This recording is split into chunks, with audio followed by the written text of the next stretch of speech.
Hello guys, good evening. आज finally फेरि हामी दिदीबहिनी भेट भएको छु है। बहिनी अबुधाबीबाट यहाँ बर्दुबा आएको छ, म डिआइपीबाट बर्दुबा आएको छु। अहिले त म पनि टाढो छु नि त, डिआइपीमा छु। यो त पहिलादेखिको अबुधाबीमै हो है। अनि त हामी चाहिँ अहिले बर्दुबामा एक दुईवटा सपिङहरू गरेर आएको। भोलि घुम्नु जाने हो। मेरो चाहिँ आज र भोलि छुट्टी छ, बहिनीको चाहिँ आज ड्युटी गरेर त्यसको लोकेसनबाट यहाँ बर्दुबा आएको छ। अन्त भोलि चाहिँ हामी घुम्नु जाने हो। त कहाँ जान्छ भोलि तपाईँलाई थाहा भइहाल्छ है। हामी चाहिँ जाँदैछु आज फेरि घुम्नुको लागि। आज हामी ट्याक्सीमा जाँदैछु। ट्याक्सीमा होइन, मेरो आफ्नै पर्सनल गाडी।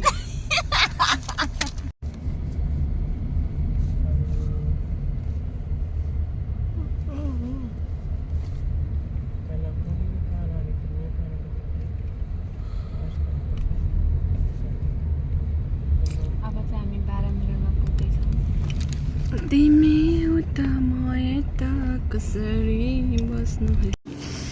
हामी चाहिँ हामी घुम्ने ठाउँमा आइपुगिसकेको छु है। म यहाँ बहिनी अगाडि अगाडि जाँदैछ। हेर बहिनी, बहिनीलाई घुमाउनु ल्याएको हो मैले। यो जग्गाको नाम चाहिँ म तपाईँहरूलाई भन्दिनँ, तपाईँहरूले चिनेर कमेन्ट गर्नु होला हस्। फाइनली हामी चाहिँ हाम्रो घुम्ने ठाउँ आइपुगिसकेको छु है। तपाईँहरूले हेर्नु सक्नुहुन्छ यहाँनिर। हामीले भनेको थियौँ हामी पुगेपछि आज हाम्रो छुट्टी थियो नि त दुईजना दिदीबहिनीको। मेरो त हिजो पनि थियो, आज पनि थियो। तपाईँहरूले देख्न सक्नुहुन्छ यहाँको दृश्यहरू। यही चाहिँ हो हामी घुम्नु आएको ठाउँ। यस्तो घाम लागिरहेको छ, तर यहाँ रुखहरूले गर्दामा चाहिँ अलिक शीतलै छ भनौँ न।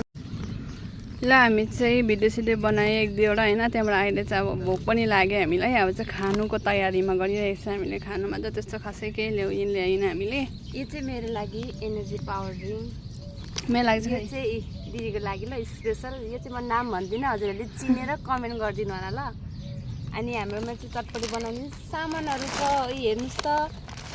अब त्यो भयो चिप्स। फाइनली हाम्रो चटपटे पनि रेडी भइसकेको छ है खानुको लागि। म चाहिँ लड्डु लिएर बसिरहेको छु ल। यो खाइ चाहिँ मेरो युट्युबमा हाल्ने च्यानल है। युट्युबमा हाल्ने। खै मासुहरू पनि खोला न, यहाँ मासुहरू पनि छ त। म मासु देखाउँछु ल। यो चाहिँ मासु हो ल, हेर्नुहोस् त। यो चाहिँ अचार छ पकाउनु ल एकछिन, अलिक फुल्न चाहिँ। ए हेर्नुहोस् त, यो चाहिँ हाम्रो चिकनको मासु। आँखा चाहिँ नलाउनुहोस् नि फेरि। ल अब चाहिँ हामीले खानु पनि सुरु गरेको है। पुरा भोक लागिरहेको थियो, बिहानदेखिको केही नखाइ आएको थिएँ। भयो हाम्रो खानेकुराको हेरौँ। तर उपर चाहिँ